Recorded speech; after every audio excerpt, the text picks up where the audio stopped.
Al-Qaïda, ce sont des chiites ou des sunnites? Al-Qaïda, c'est une mouvance. Et Ce sont des chiites ou des sunnites?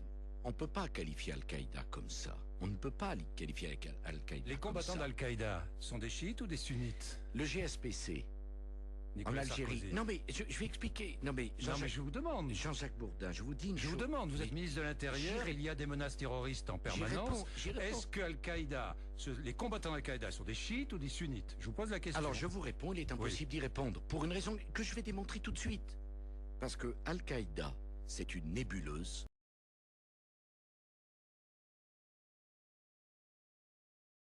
Des choses comme tous ça. Les combattants d'Al-Qaïda sont sunnites? Non, Nicolas Sarkozy. non, on ne peut pas dire cela. Nous demanderons aux spécialistes.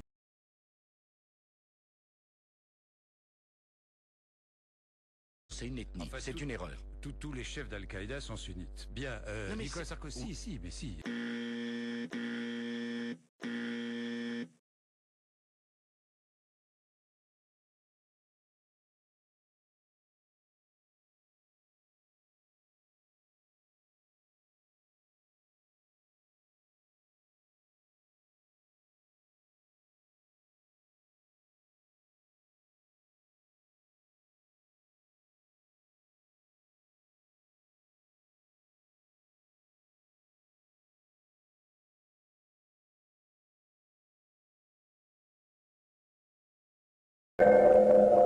Les communautés secrètes existent depuis des siècles. Elles ont toutes quelque chose en commun, un savoir unique, que leurs membres jurent sous serment de garder secret.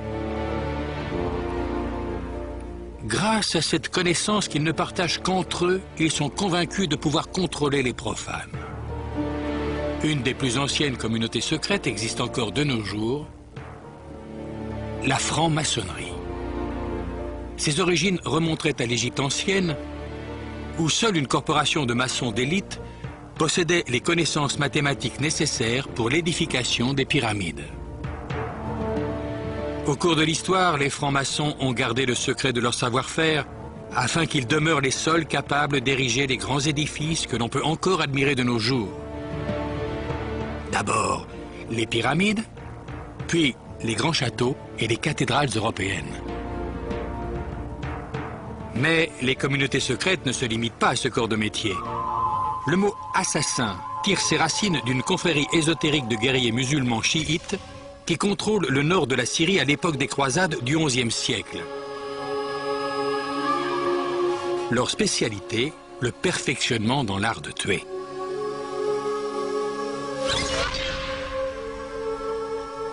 La secte a été fondée par Hassan ibn Sabah, dit le vieil homme de la montagne, qui règne depuis une forteresse reculée.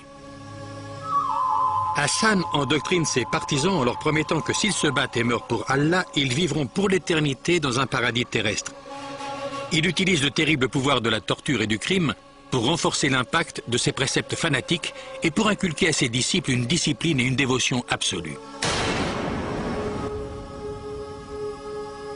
Hassan leur donne du hashish afin de susciter en eux un sentiment d'invincibilité, puis les envoie dans des missions suicides.